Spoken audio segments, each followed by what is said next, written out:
do lado da tela ali, ó, live.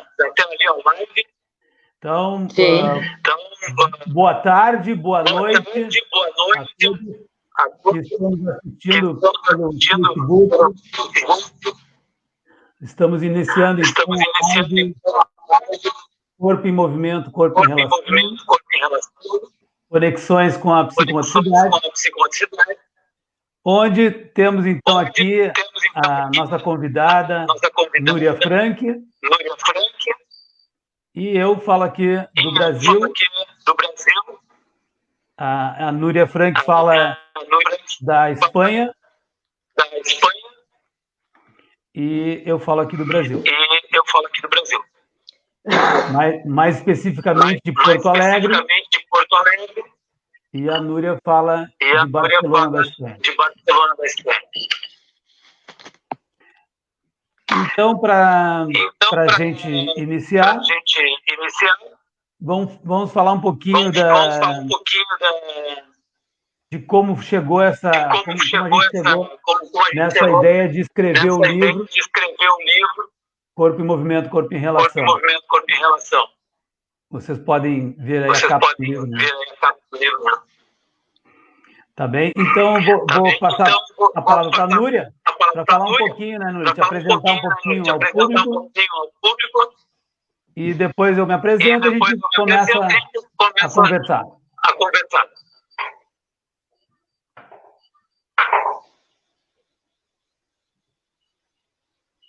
Pode falar, Núria. Yo. Buenas tardes. Bueno, estoy trabajando con Celso, colaborando con la formación que hace de psicomotricidad desde 2015. Nos encontramos de nuevo después de muchos años y todavía es una colaboración importante. Entonces, después de un encuentro, 2 encuentros, surgió la idea de poner en común nuestro trabajo y escribir un libro. Y Celso, tenemos que escribir. Bueno, muy bien, vamos a escribir. Entonces, yo he trabajado muchos años en psicomotricidad y dentro del ámbito de la psicomotricidad, poco a poco me fui quedando o interesando más por la intervención educativa. En el libro, entonces, la parte que yo he escrito recoge las reflexiones de un trabajo práctico de muchos años, enfocándolo especialmente de cara a la actuación, la intervención educativa. Celso tenía más el ámbito terapéutico y ahora él explica el ámbito terapéutico. Na realidade, no livro, eu tratei mais da questão escolar mesmo. Não cheguei a entrar no âmbito clínico, porque a nossa ideia, quando a gente começou a escrever, foi realmente falar da inclusão da psicomotricidade dentro do ambiente educativo.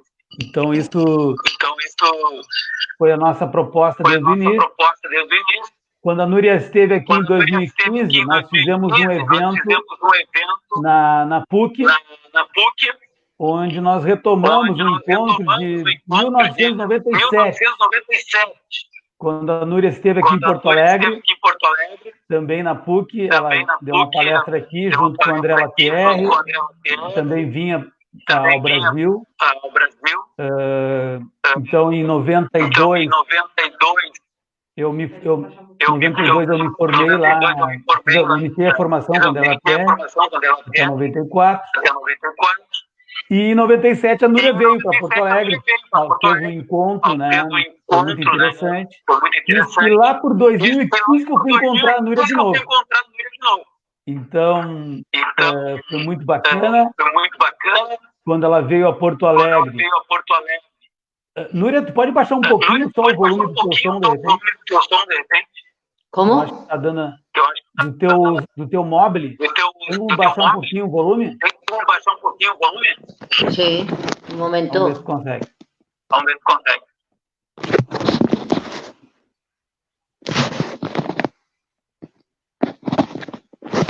Alô? Isso. Aí melhorou. É que estava muito alto o volume, daí estava dando microfonia. Agora melhorou. Deixa a Núria ajeitar a câmera ali dela. A Núria está fazendo a transmissão pelo celular, tá, pessoal? Eu estou fazendo pelo meu computador, pelo meu note. Agora não veo nada. Agora está melhor. Só tem que aparecer aí, agora sim. Melhorou bastante. Agora? Agora está muito melhor. É difícil. Valeu. É difícil a tecnologia. Isso. Bueno. Mas agora melhorou bastante. Então, eu estava contando para vocês que a gente se reencontrou em 2015, como a Núria tinha falado, e a Núria nos trouxe uma visão da psicomotricidade, onde a gente pôde começar a construir, então, junto com ela, com o Cristiano e com o Aurélio também, nós montamos uma metodologia para utilização no pós-graduação. A gente usava a palavra psicomotricidade juntamente com o adjetivo relacional, e a Núria me questionou muito isso, né? E a gente começou a pensar realmente sobre o que significava isso. E a gente entende que a psicomotricidade, ela é por si só relacional, ela é a globalidade do sujeito, e por isso nós, com a chegada dela aqui, teve uma transformação bem legal assim, na nossa visão e nosso pensamento sobre a psicomotricidade. Então, eu agradeço muito a Núria por isso, e ela ainda continua nos auxiliando na formação. Ela esteve em Porto Alegre, nós trouxemos ela em 2018, onde ela iniciou com o grupo da Turma 1 na formação pessoal, e continua nos auxiliando na supervisão também dos nossos formadores aqui, o Aurélio e o Cristiano. Então, tenho muito a agradecer a ela, né, toda essa visão que ela conseguiu nos colocar da psicomotricidade. Pode falar. Para mí,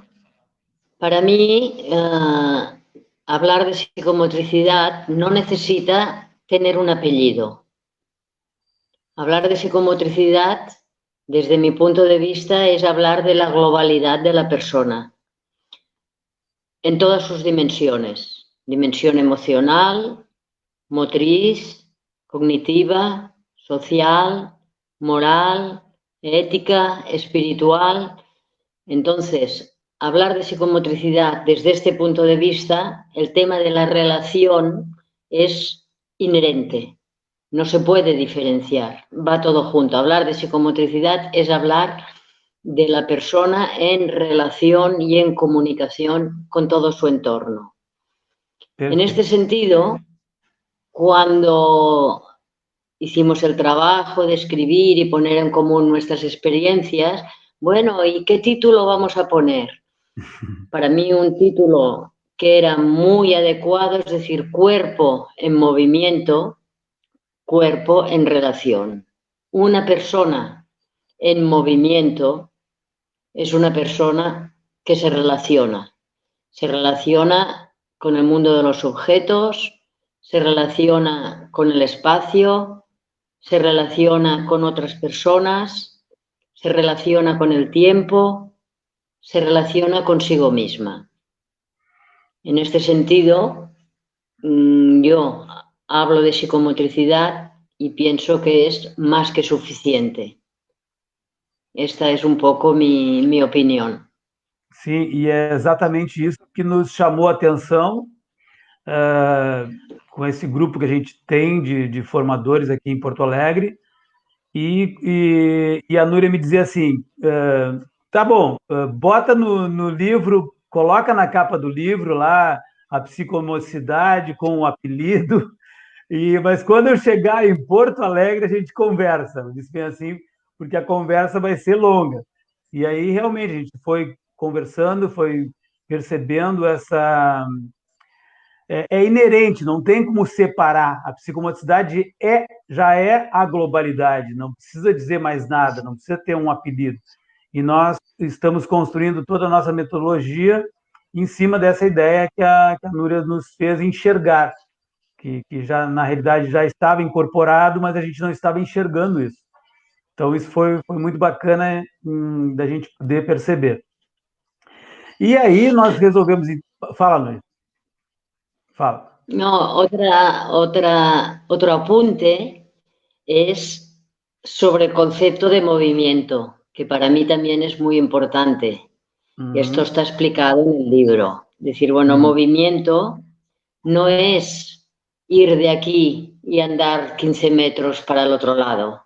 No es solo un desplazamiento físico o poner un objeto que estaba encima de la mesa, ponerlo encima de la silla. El movimiento físico es una parte del movimiento, pero desde mi punto de vista tenemos que hablar y entender con el concepto de movimiento todo el movimiento psíquico, emocional de las personas, y tenemos que tener en cuenta también el movimiento orgánico, fisiológico. Nuestro cuerpo, incluso cuando dormimos, está en movimiento. Cuando ahora yo estoy hablando y ustedes están escuchando, estamos realizando, aunque estemos quietos en una silla, estamos realizando un movimiento para entender, para elaborar, para captar, etcétera, etcétera, etcétera. O sea, el ser humano siempre está en movimiento y automáticamente está en relación, siempre, siempre. Y esto es algo, bueno, yo a partir del trabajo he trabajado muchos años con niños, adolescentes, con adultos, mucho. Y pensando sobre mi trabajo, leyendo, estudiando, sí que a partir de un momento quise ordenar las ideas y conceptualizarlo un poco.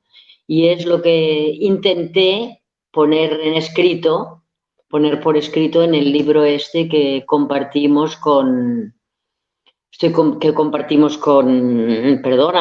Celso, ahora. Sim, sim, claro.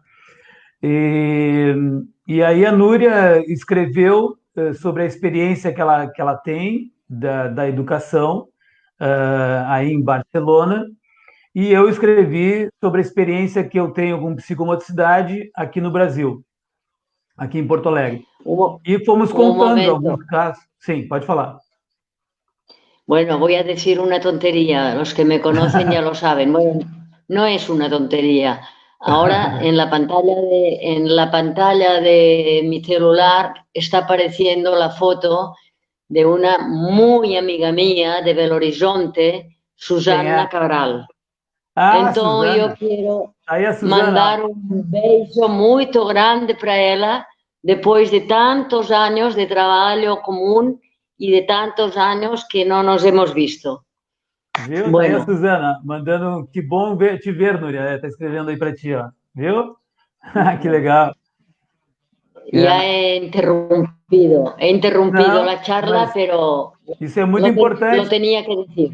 Muito importante, porque a gente está falando de relação aqui, né? A gente está falando de relação e essas relações, elas permanecem durante o tempo, né? Quantas pessoas a gente conheceu, quantas pessoas tu formou, né, Núria, aqui no Brasil também, participasse da formação de várias pessoas aqui no Brasil. Tem aqui a Mili Iborra, que eu acho que é da Espanha, ou da Argentina. Né? Tem também aqui a Alzira. Então, vou colocar algumas pessoas que estão nos assistindo aí, tá? Tem pessoas do Brasil, tem pessoas... É da Argentina, ó. A Mili Iborra está falando saludos desde a Argentina, viu? Tá aí. A Mariana dizendo que o livro é maravilhoso, olha só, viu? As pessoas já leram nosso livro aí. Bacana. Olha quem está falando aí também, ó. Esse aqui tu conhece, né? Núria, Oh, claro que lo conozco. quem é Un esse aí? beso. Quem é esse Un aí? beso para todos. Un beso para todo el mundo. Pero Todo mundo. un poquito más para las personas con las que he tenido una relación muy estrecha, una amistad muy grande y un recuerdo grandísimo y que nunca olvido. Daniel, un beso. Susana, otro beso. Y a todos los demás. Bueno, no E olha quiero que aqui, nadie se sienta. e quem eu estou vendo aqui, ó, o Xavier, ele é de San Sebastián. Tu te lembra que a gente esteve lá em San Sebastián, né, fazendo a formação Parancha? E o Xavier, ele é de lá, é de San Sebastián, está nos assistindo também. Que bacana, muito bom. Legal. Bueno, A Rosane Romarini também está aí, ó, nos assistindo de Novo Hamburgo. Muito bom. Ó, o pessoal bueno, do pós-graduação também da turma 1, aí a Fernanda, a Michele também tá nos assistindo. Tá muito bom. Pessoas que estão fazendo a formação contigo, fizeram contigo em 2018 e estão muito felizes aí. Tá. Bom, é muito bom bueno. estar com vocês todos. Bom, vocês podem mandar as perguntas, pessoal, pela live aí, tá? Pela própria conexão do Facebook, onde vocês estão escrevendo, vocês podem fazer as perguntas, tá bom? Ó, tô vendo aqui que chegou a Clara lá do Rio de Janeiro, está aqui nos assistindo também. Tá? Um beijo para todo mundo. Bom, então a Núria vai começar a contar então um pouquinho para vocês aquilo que ela escreveu no livro, né? A gente fez um livro, como ela fala, a quatro mãos, e a Núria conta as coisas que aconteceram, a teoria toda que ela constrói, que é muito interessante, toda a teoria que a Núria escreveu, inclusive ela tem planilhas onde ela, de observação, ficha de observação das sessões de psicomotricidade, que estão no livro também, que é bem interessante. Acompanhamento. Tá muito, eu acho que o volume está alto de novo. Yo lo que sí que ya lo he dicho, en el libro lo que intenté escribir fue ordenar ideas, reflexiones, experiencias de muchos años y darles una forma, dar un contenido mínimamente teórico. Ideas, reflexiones, formación y estudio y experiencias prácticas, pero ponerlo con mis palabras, porque algunas veces he leído libros, muchos, cuando me he formado y he seguido leyendo y estudiando, pero resulta que algunos autores no hablan no hablan de su propia elaboración de la teoría, sino que hablan, dijo fulanito, el otro dice, y yo a veces pienso, bueno, ¿y tú qué dices? ¿Cómo has integrado en tu día a día, en tu profesión, en tu trabajo, cómo has integrado todas estas ideas? Entonces, mi pretensión, no sé si es una cosa demasiado orgullosa, pero sí que mi pretensión era poner palabras, conceptualizar aspectos que para mí eran fundamentales. Entonces, el primero es ¿qué es la psicomotricidad? Este era un tema fundamental. Reconceptualizar, como he dicho, el movimiento. Hablar de movimiento va mucho más allá de las manifestaciones físicas del movimiento, sino hablar también, el papel del psicomotricista. Y algo que cuando yo he hablado o hablo o pienso, o he pensado o he escrito sobre el papel del psicomotricista, siempre he dicho, el psicomotricista deja jugar y juega. También tiene que jugar. No juega para él, juega para ayudar a hacer evolucionar el juego de los niños, para niños, niñas, adultos, jóvenes, etcétera, para hacer evolucionar estas personas, pero para ello el juego es imprescindible. Otro capítulo que para mí también era importante de ordenar era, bueno, la psicomotricidad tiene en cuenta la globalidad de la persona, ¿de acuerdo? Pero ¿en qué cuál es la diferencia entre psicomotricidad y otros ámbitos educativos? ¿Qué tiene de característico que le da una identidad? Entonces, desde mi punto de vista, lo que le da una identidad indiscutible al trabajo en psicomotricidad es el juego y el diálogo tónico. Fundamentalmente es esto. La psicomotricidad parte del juego, de la actividad lúdica espontánea y del diálogo tónico, de la capacidad del psicomotricista de captar el tono del otro, qué es lo que me está diciendo con el lenguaje, con la comunicación y el lenguaje no verbal. ¿Y qué estoy diciendo yo? ¿Qué transmito yo con mi manera de moverme, con el tono, con mi tono corporal, con mis desplazamientos en el espacio? Es decir, sí o sí, las herramientas de la psicomotricidad, del psicomotricista, son el juego, para mí, y el diálogo tónico. Ser capaz de modular el propio tono, de captar el tono del otro y de ajustar el propio tono al tono del otro. Bueno, para mí el tema del tono, que he estudiado mucho a partir de las obras de Henri Vallon, bueno, soy una enamorada de este tema. Es extraordinario para mí. En fin, ahora que hable un poco Celso, que si no yo me canso y no me he puesto agua al lado del celular. Sim, sim. Olha o que a Suzana está dizendo aí, ó. A ficha de observação da Núria é o nosso instrumento de trabalho em Belo Horizonte. Na clínica e na escola Recreio e na pós-graduação da PUC. Me alegro que, bueno, que el trabajo que he hecho y que un poco menos, pero todavía sigo haciendo, pues que llegue, que se use, poderlo compartir. Es una forma más de relación esto, compartir lo que uno hace de corazón, con generosidad y hasta nunca, nunca, nunca he sido una luchadora empedernida de los derechos de autor. Si he tenido que compartir un documento, un trabajo, sin ningún problema. Perdón.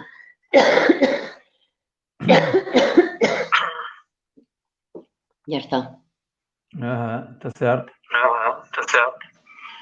E aí tem algumas considerações aqui também. Um abraço desde o Espaço de Psicomotricidade Relacional em Argentina. Núria, eu acho que teu microfone está muito alto. Vou desligar um pouquinho, para ver. Vamos ver. Agora, isso, melhorou. Está escutando ou não? Está escutando, Núria? Tá. Ó, um abraço desde o Espaço de Psicomotricidade Relacional da Argentina também. Conheci a Núria em Curitiba em 97, com ganas de contactar com Milagros Iborra desde muito tempo. Há muito tempo. Núria, como hacemos? Queremos charlar com você. Ó, tem pessoas querendo conversar contigo, Núria, tá bom? Legal. Depois eu mando meu WhatsApp aí, a Núria pode mandar o dela aí, ela vê como é que pode fazer. Yo tengo que mandar el WhatsApp. ¿Cómo dices, Celso, del WhatsApp? Eu posso encaminhar o teu WhatsApp para a Paula? Sí, hazlo tú. Tú le das el WhatsApp. Yo tengo mucho trabajo y no tengo tiempo. Tá bem, pode deixar. Núria, tem como tu baixar um pouco o volume do celular de novo? Yo, que baje el volumen. O teu móvel está muito alto. ¿Ahora está mejor? Alô? Isso. ¿Va mejor ahora? Ainda não. Ainda no. Espera un poco.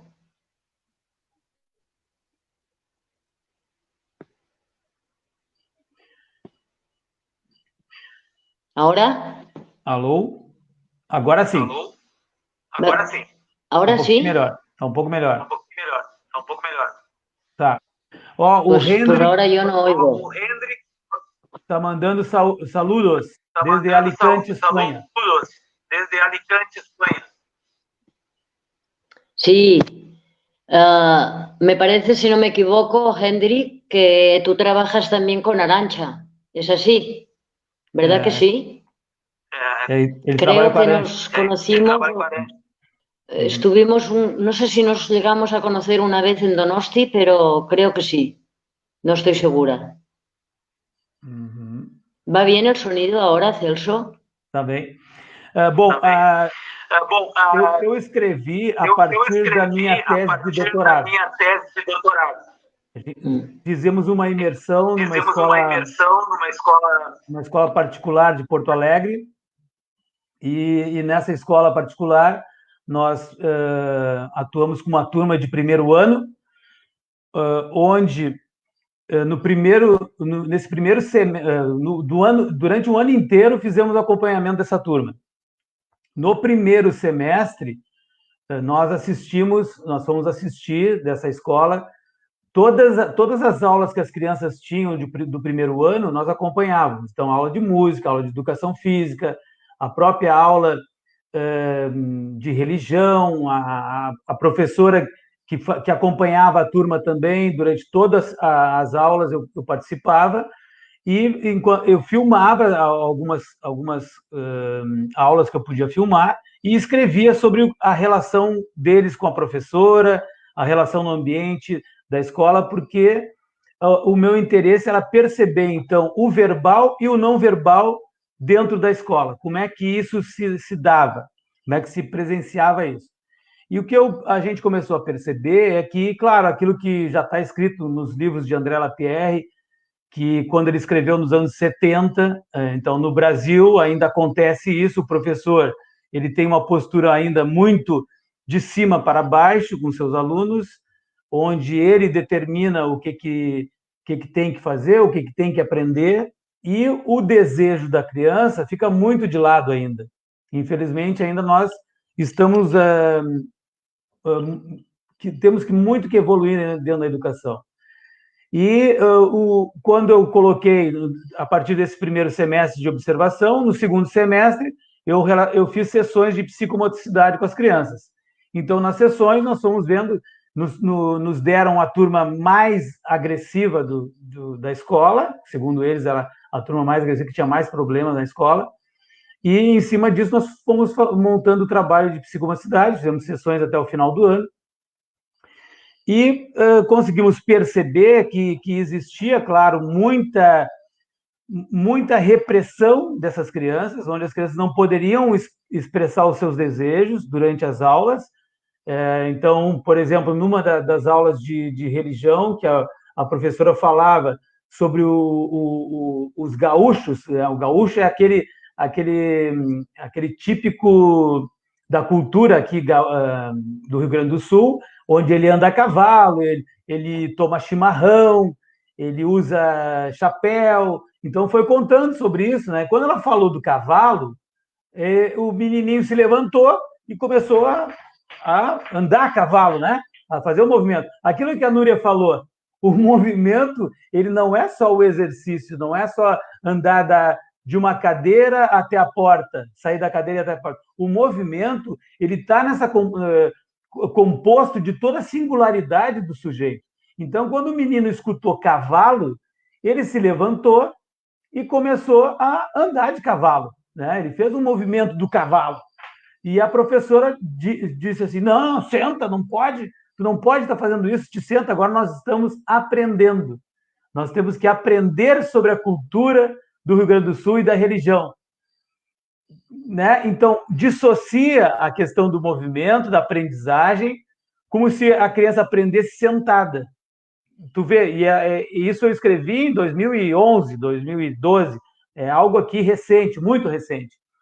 E a gente começou a perceber que essas crianças eram muito tolhidas dentro de toda a sua estrutura da escola. E nas sessões de psicomotricidade, como vocês sabem, a gente trabalha em cima do jogo livre e espontâneo.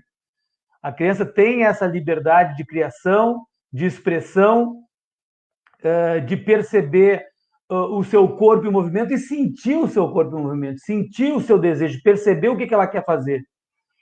E em cima disso, nós começamos a perceber que essa agressividade ela foi direcionada, como está escrito nos livros do Lapierre também, e nós escrevemos também, ela é direcionada para o adulto e também direcionada para os objetos que estão ali. Então, a gente usava caixa de papelão. Eu me lembro na sessão de caixas de papelão, eu coloquei as caixas no meio da sala e comecei, bom, então agora vamos brincar.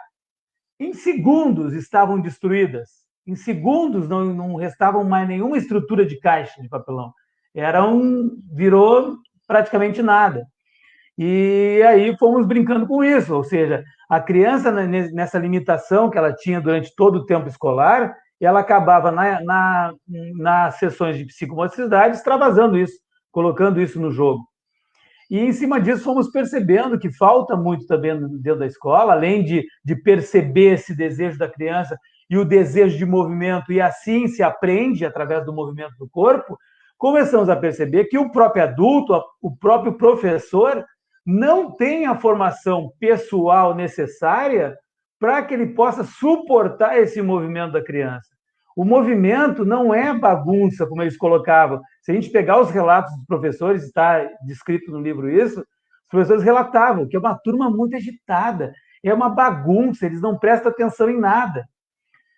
Entende? Então, o movimento da criança na escola ainda é tido como algo subversivo, algo de bagunça, algo que não está adequado. Mas, pelo contrário, a criança aprende exatamente aí. Quando ela busca o desejo dela, quando ela vai para a relação, onde ela constrói, onde ela começa a ser criativa, através da criatividade dela, ela constrói o seu pensamento. E nós fomos percebendo exatamente isso, que faltava muito da parte do professor, primeiro, compreender as suas limitações como professor, compreender e não projetar na criança as suas necessidades, e também poder ter uma formação que pudesse perceber, que ele pudesse perceber que o movimento, que a brincadeira, é a própria construção do conhecimento da criança. Parece que a gente está dizendo uma obviedade aqui, mas, na realidade, isso ainda acontece no Brasil. Acontece no Brasil em muitas escolas ainda, infelizmente. E, então, esse livro serve para a gente pensar sobre isso. E aí eu também escrevo sobre o método e a gente começa a falar sobre como é que a gente constrói a questão do movimento e como o movimento ele está, como a Núria falou, dentro da psicomotricidade, ele é fundamental porque ele constitui toda essa globalidade do ser humano, que ele é um ser cognitivo, um ser afetivo, um ser psicomotor e um ser de espiritualidade.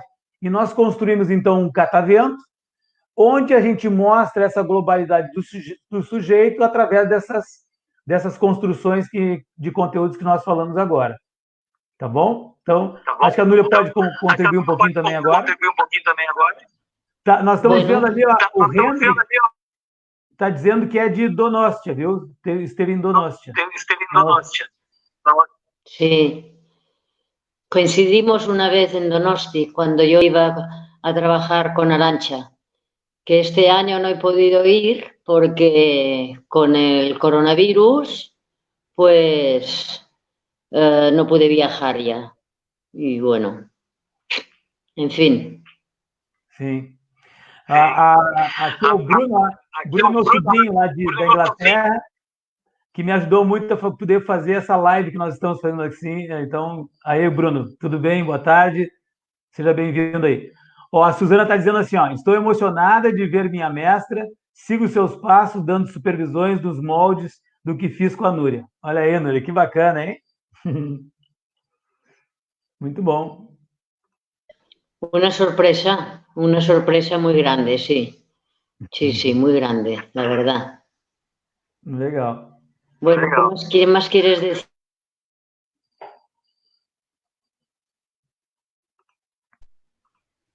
Quer falar un poquito, Núria? ¿Quer falar un poquito, Núria? No, tú, habla tú. Tá bem. Bueno, es que Está bien. yo he hablado bastante ya, ¿no? Núria é uma figura. Não, gente, então, seguindo nas nossas conclusões do livro, a gente foi percebendo assim que no próprio diálogo das professoras, quando eu fiz entrevista com elas.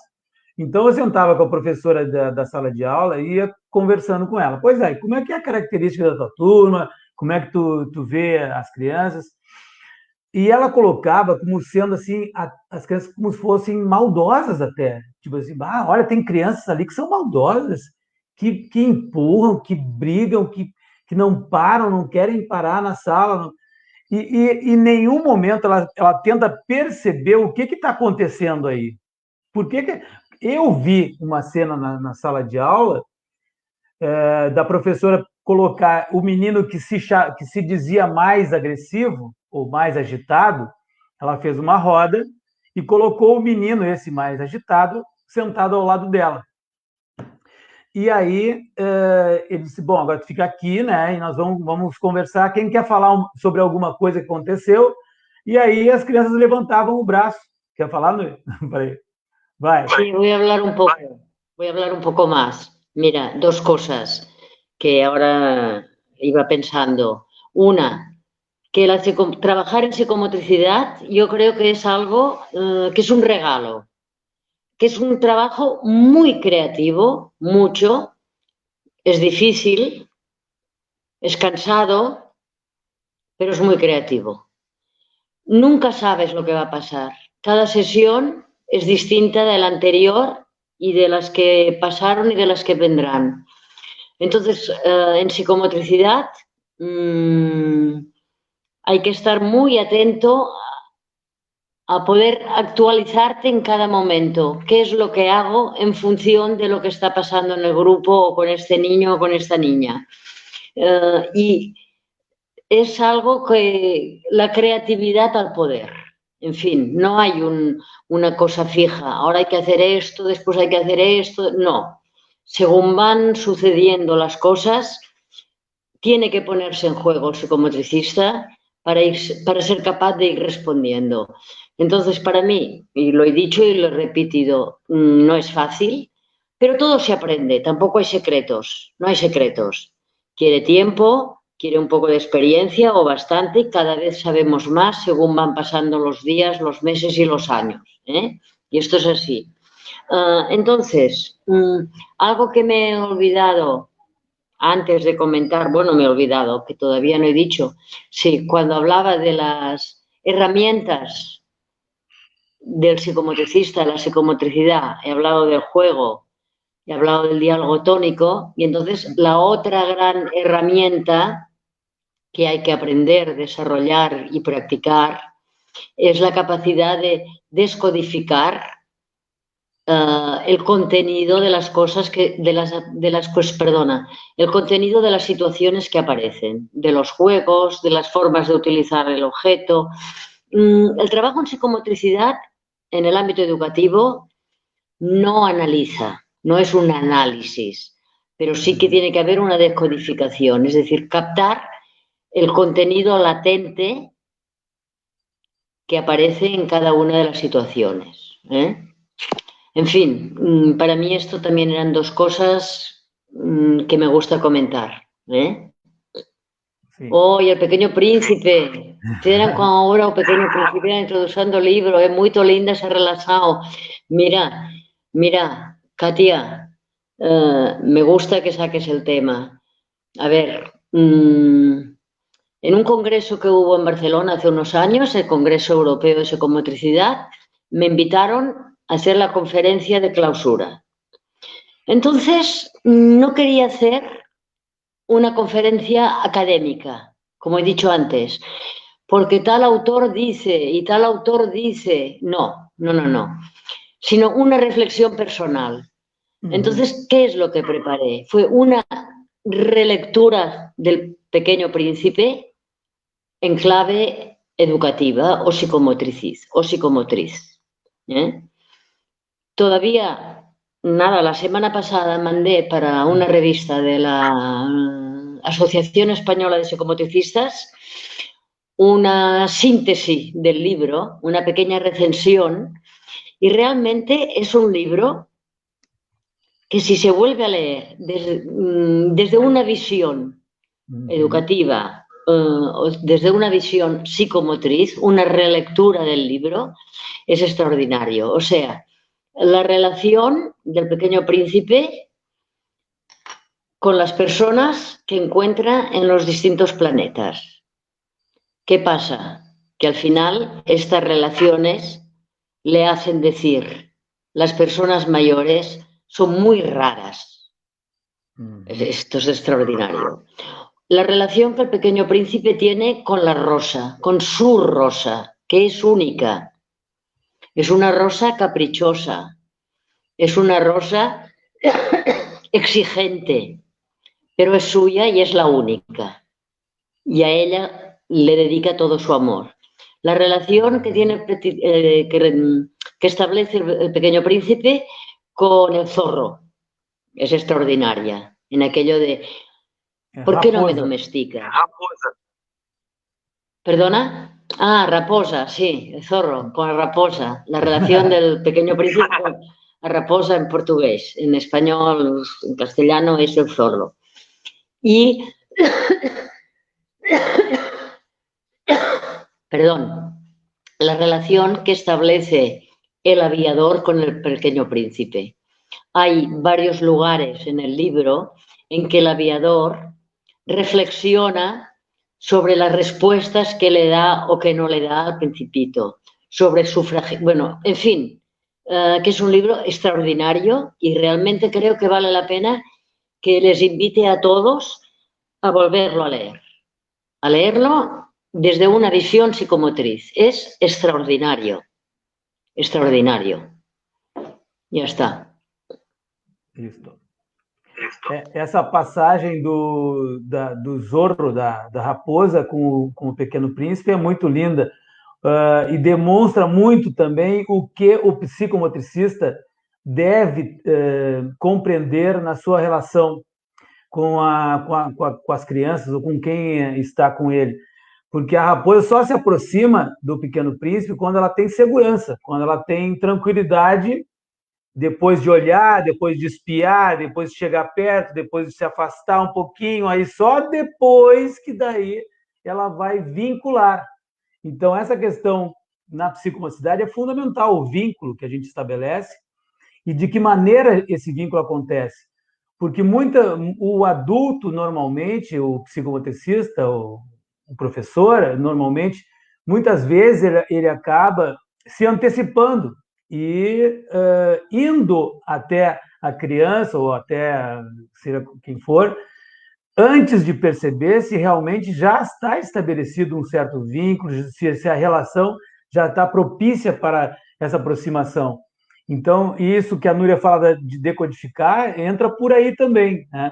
Onde tu percebe na sessão, na aula de psicomotricidade, como é que as crianças estão brincando, de que forma elas brincam, de que forma tu pode se aproximar, de repente, primeiro com um material, objeto, que vai ser objeto de comunicação, como é que ele vai, mediador da comunicação, e a partir daí procurar esse vínculo, essa brincadeira com as crianças. Então, o Pequeno Príncipe é fantástico, e a Núria, então, fez uma apropriação disso muito legal e a relação com a psicomotricidade direta. Eu agora já vejo assim, muitas aproximações do Pequeno Príncipe depois que a Núria escreveu isso, né?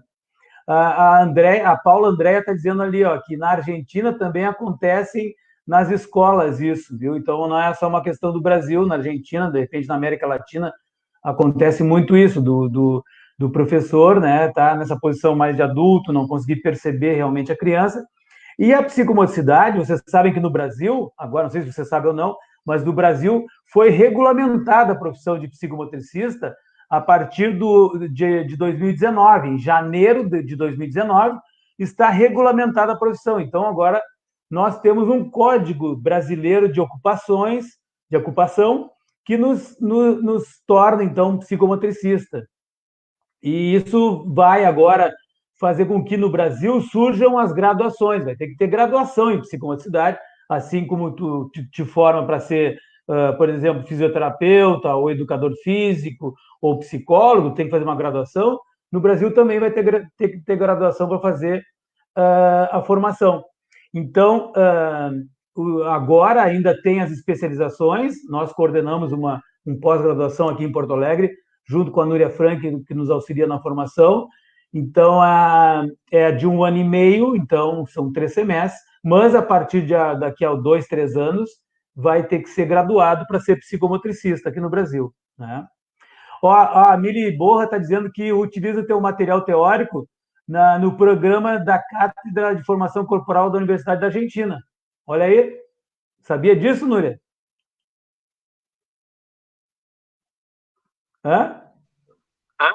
Ahora, que no lo sabía, pero ya está bien. Si hacemos un trabajo que se pueda hacer extensivo y que sea útil, le da más sentido al trabajo que has hecho y siempre es gratificante. Esto no hay ninguna duda, ¿no? Y bueno, sí. Yo lo que me gusta también del trabajo mi parte de trabajo en el libro que compartimos con Celso, es que sí que hago una reflexión conceptual o teórica, pero que a continuación hay cada vez la reflexión tomada de mis apuntes directos de cuando he trabajado de partes de sesión, y entonces relacionándolo, ¿ves? Esto que pasa aquí en esta sesión es lo que acabo de explicar en este capítulo, en fin. O sea que algo que tampoco me ha gustado nunca es disociar la teoría y la práctica, que es algo que sucede o ha sucedido muchas veces. Por aquí están los sabios, los teóricos, y por allá los que hacen sobre el terreno. Y lo que hay que hacer es ser capaz de unirse y la teoría da sentido a la práctica y la práctica da sentido a la teoría, ¿no? Bueno. Perfeito. Isso mesmo, Núria. E a Kátia está falando, né, sobre a relação do catavento, a imagem do catavento, para falar um pouquinho sobre isso. E é isso que a Núria está falando. Quando a gente construiu essa imagem do catavento, do movimento, né, das hélices do catavento se movimentando, e aí está toda a significação do sujeito, como é que o sujeito se constitui, é exatamente por aí, pela questão da prática e da teoria estarem sempre andando juntas. A gente... E uma coisa interessante também é que essa teoria, ela sempre tem que estar sendo renovada. Então, aquilo que a gente escreveu agora no livro Corpo e Movimento, ele deve ser lido, relido e deve ser transformado também na própria teoria que cada um de vocês que estão aí nos assistindo possam construir também nas vivências de vocês, dentro da cultura onde vocês estão colocados. Existem semelhanças, mas existem diferenças que devem ser respeitadas. Então, na Europa pode acontecer de uma maneira, né? Às vezes, por exemplo, um país como a Alemanha ou no Canadá, que tem um pouco mais de distanciamento do corpo, pode acontecer de uma outra forma. Então, essa teoria que eu entendo que a psicomotricidade, ela trata realmente da questão da própria vida do sujeito, de como esse sujeito se desenvolve como sujeito biológico, físico, da sua fisiologia, mas também de toda a sua psique, das suas relações que vai construindo com seu pai, com a sua mãe, e tudo isso vai te transformando naquilo que cada um de nós é. E na escola, me parece que isso é muito deixado de lado, porque se vê muito a questão do cognitivo, onde parece, né, onde se pensa ainda, infelizmente, que a criança só aprende através da cognição, e para isso tem que ficar sentado, assistindo e aprendendo e decorando, como que se ela estivesse, por exemplo, brincando e criando coisas, o cognitivo não está presente, e é claro que está, onde tu faz o raciocínio, onde tu faz a solução de algum problema, tu está utilizando o cognitivo para essas resoluções, né? Então, isso nós colocamos bastante no livro também. Eu acho que aqui tem mais uma questão, deixa eu ver. O Chamorro, o Luiz Chamorro, ele é da Faculdade FAMAC, ele é uma das pessoas que faz toda a parte das relações internacionais também. Então, ele queria perguntar aos professores sobre como se pode relacionar as práticas educativas em uma realidade em que os educadores, em muitos dos casos, estão preocupados com os conteúdos da sala de aula como forma de vencer o que for programado. De que forma o corpo em movimento pode inspirar em relação das práticas educativas. Então, muito obrigado pela pergunta, Luiz Chamorro. Agradeço a tua presença aí. Não sei se a Núria quer falar alguma coisa ou eu posso falar. Bueno, yo puedo decir algo de lo que pienso. En fin, o sea, es verdad que muchas veces el currículum, lo que las escuelas exigen, lo que los programas de los ministerios exigen, está muy lejos o bastante lejos de lo que la psicomotricidad propone. Por otra parte, es cierto que los alumnos tienen que aprender, tienen que desarrollarse, tienen que descubrir con otras formas, además de la psicomotricidad. Lo que, por desgracia, sucede a menudo es que la presión social, la presión educativa sobre los contenidos, yo qué sé, de matemáticas, de lo que sea, dificultan que la escuela tenga un espacio para la psicomotricidad. Si he entendido bien la pregunta anterior, es que sería jóvenes que están estudiando para ser futuros maestros y hacer sus prácticas en las escuelas. Bueno, en realidad hay algo que no podemos cambiar el mundo de hoy para mañana, ni podemos cambiar las escuelas, ni muchísimo menos. Lo que pasa que sí que dentro de qué es lo que me ofrece la institución y dentro de esta institución, ¿qué puedo aportar yo desde la perspectiva de la psicomotricidad? Bueno, a veces nos sirve para no llorar tanto, para no quejarnos tanto. Es que no puedo porque la presión, es que no puedo. Bueno, muchas veces no podemos, pero siempre podemos algo. Y entonces este poco algo, pensando también en el ejemplo que ponía hace un momento Celso de su experiencia en la escuela, de algunas maestras que, ¡ay, estate quieto! Que esto no puede ser, que no pueden hacer ruido. Bueno, pues si no nos dejan hacer ruido hoy, haremos muy poquito o casi nada. Y mañana un poquito más. Y seguramente poco a poco nos dejarán hacer más. Entonces hay algo que también he pensado muchas veces y es que la persona que trabaja en psicomotricidad tiene que ser capaz de construirse un discurso asequible que pueda hacer un discurso asequible que pueda ayudar a otros profesionales, compañeros de la institución, de la escuela, a las familias, que les pueda ayudar a entender lo que hacemos en psicomotricidad. O sea, un discurso, repito, no nada complicado, sencillo, fácil, pero comprensible, que ayude a que otras personas entiendan poco a poco, sin prisa, porque nunca se puede correr, pero para ayudar poco a poco a que se pueda entender qué es lo que aporta la psicomotricidad, la riqueza de la psicomotricidad. Y yo creo que esto, si no tenemos prisa, poco a poco se va valorando la psicomotricidad y vamos llegando a las familias, vamos llegando a compañeros de trabajo. Yo me acuerdo cuando años que trabajaba en una escuela, a veces, bueno, me cruzaba con compañeras en el pasillo de la escuela y los niños, ¡ay, Nuria, Nuria! Y a lo mejor una maestra me dice, claro, como contigo siempre juegan. Bueno, pues hay que construir un discurso para ayudar a entender el valor del juego, por ejemplo. En fin, no sé si estoy hablando demasiado, pero bueno.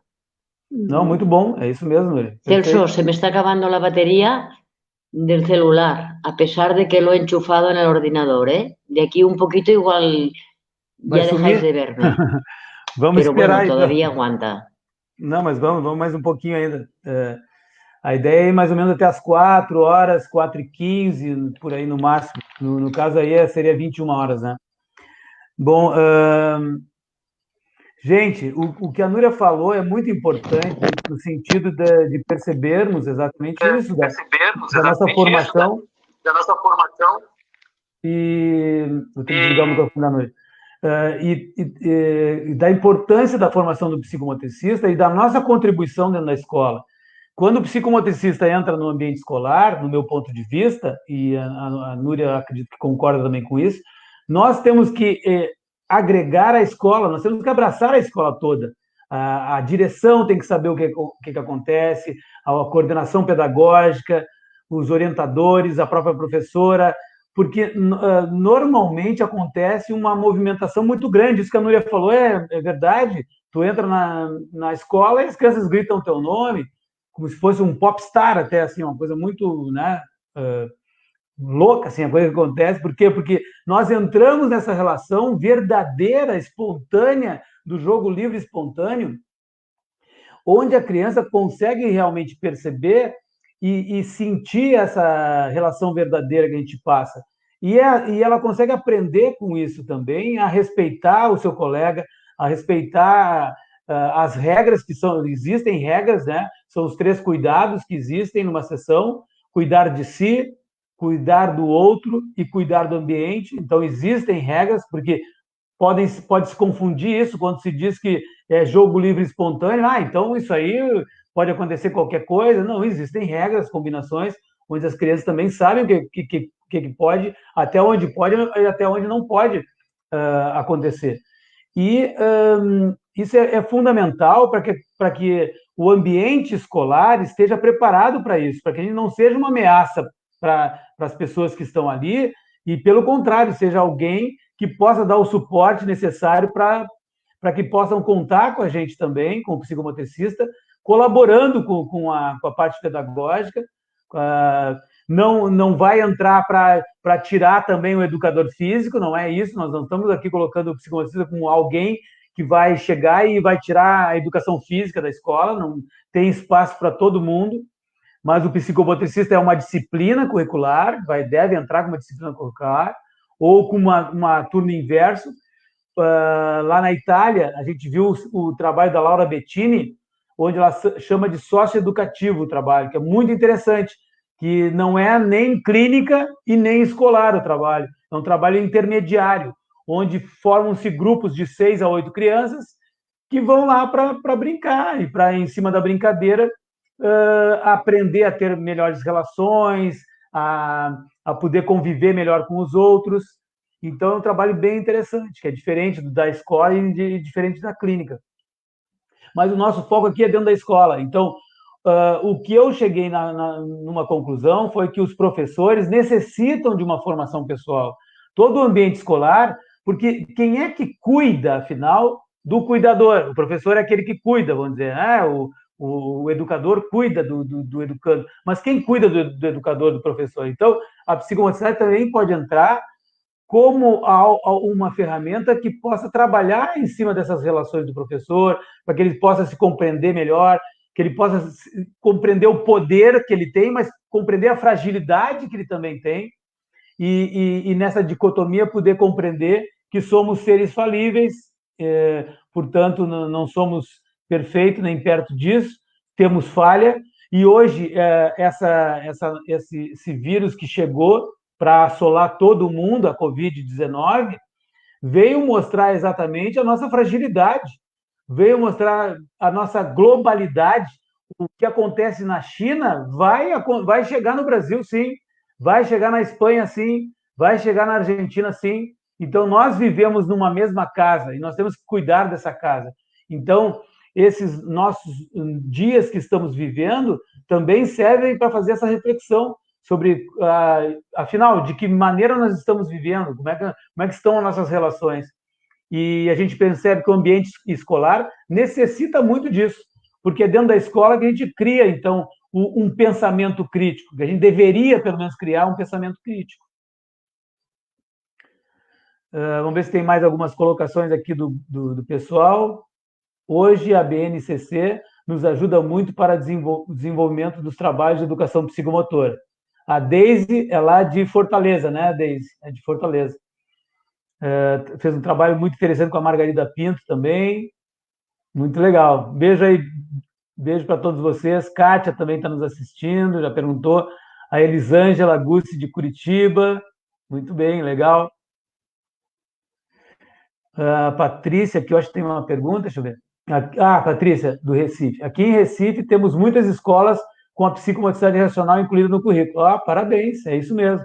A psicomotricidade tem que entrar nos currículos, tem que participar como sendo uma das disciplinas curriculares. E agora com essa aprovação, né, da lei de 2019, de janeiro, que regulamenta a nossa profissão, cada vez mais nós vamos fazer, e vai aparecer dentro da escola, dentro da clínica, a solicitação de psicomotricistas, né? Certamente. Gente, vocês podem acessar pelo Facebook, tá? Essa nossa live aqui. Nós estamos indo já para a finalização dela, agradecendo bastante a presença da Núria e dessa parceria que nós construímos aí eu tenho muito orgulho de participar contigo aqui.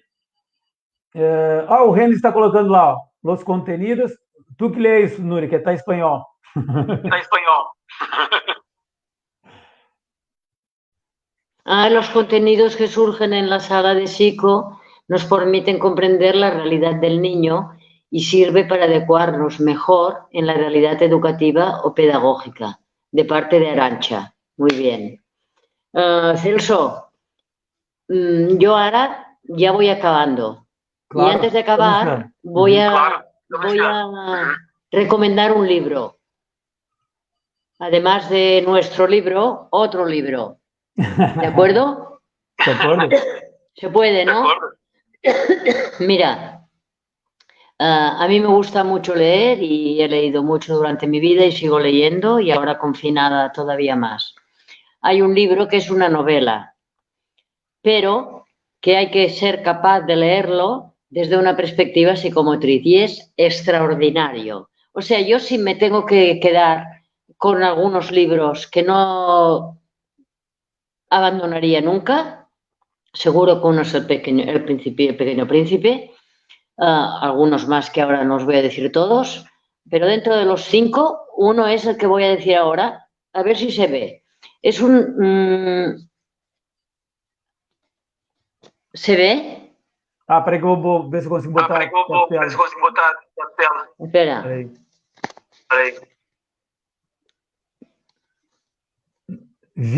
A vida. El libro se llama La vida ante sí. Eco.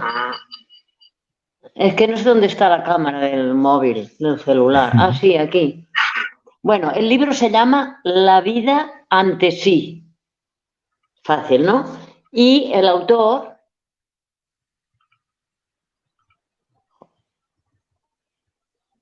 Bueno, la vida ante sí. Y el autor se llama Román Garí. Es un libro extraordinario. Está contado, está escrito en primera persona desde la voz de un niño de 7 años. Y es algo increíble. Es ante sí. No, ante sí no. Ante sí. Román Garí, correcto. Ante, separado, sí. Deixa eu arrumar aqui. Quiere decir que tenemos la vida delante. La vida ante sí. Sería la vida delante. Bueno, ante, junto. Y separado, el sí.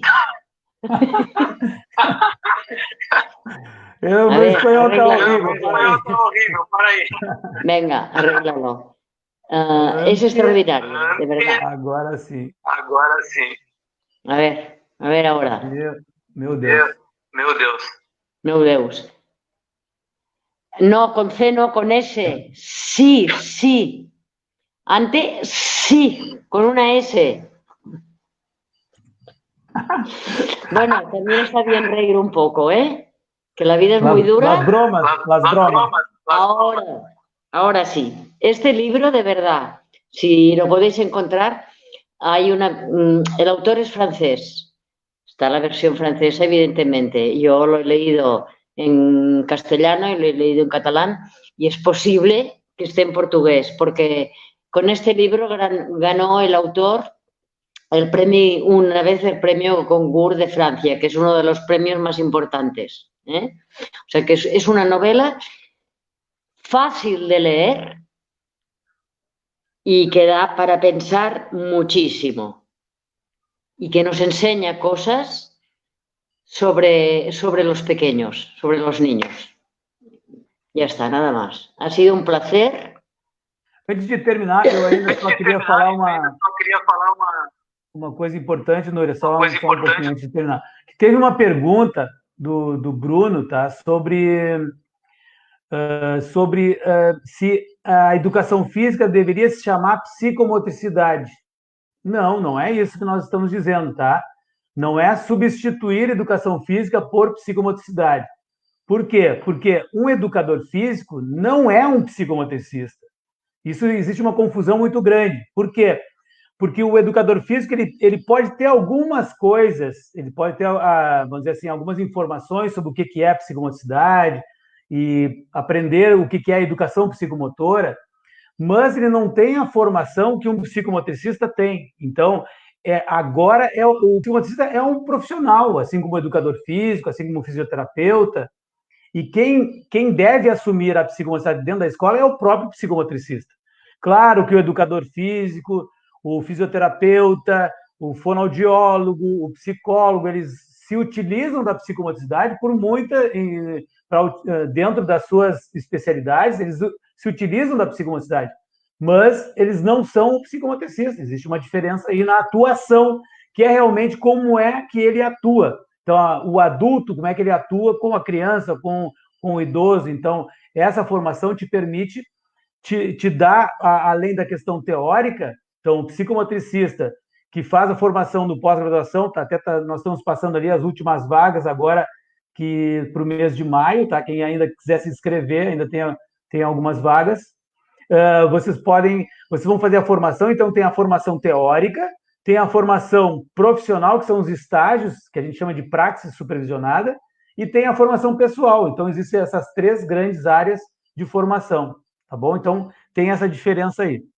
Mas, Núria, muito obrigado pela tua presença, obrigado a todos que participaram. Essa nossa live está gravada, vai continuar no Facebook, para quem quiser participar e assistir novamente, não tem problema. Também vocês podem acessar o site da Ser Global, no www.serglobal.com.br. Eu coloquei ali na live para vocês verem também, quem quiser acessar. E agradecemos muito a presença de todos. Tem mais alguma, deixa eu ver se tem mais alguma pergunta aqui, para não deixar ninguém sem resposta, mas eu acho que passamos por todos aqui. Depois, o pessoal da Argentina, que quis... Oi, Leda, minha cunhada, aí, um beijo. Quem quis participar, quem quer alguma informação da Núria, pode me acessar, que a gente pode passar os contatos, tá, para vocês. Então é isso, agradecemos, foi muito bom. Fala un poquito, Núria. Bueno, pues yo también. Muchas gracias a todos los que habéis contactado y participado, porque da sentido al trabajo que hacemos. Muy contenta de haber encontrado, aunque solo sea aquí en un rinconcito pequeñito, una foto con nombres de mis amigos y amigas de mucho tiempo, y un placer pues a los que habéis participado y que a lo mejor no nos hemos visto nunca. Gracias a todos. Y para mí, boa noite. Para ustedes todavía no. Para nós aqui é boa tarde. Final de tarde. Buenas tardes, buenas noches. Buenas noches. Venga, tchau. Muito obrigado a todo mundo. Valeu, Núria. Valeu, Núria. Tchau.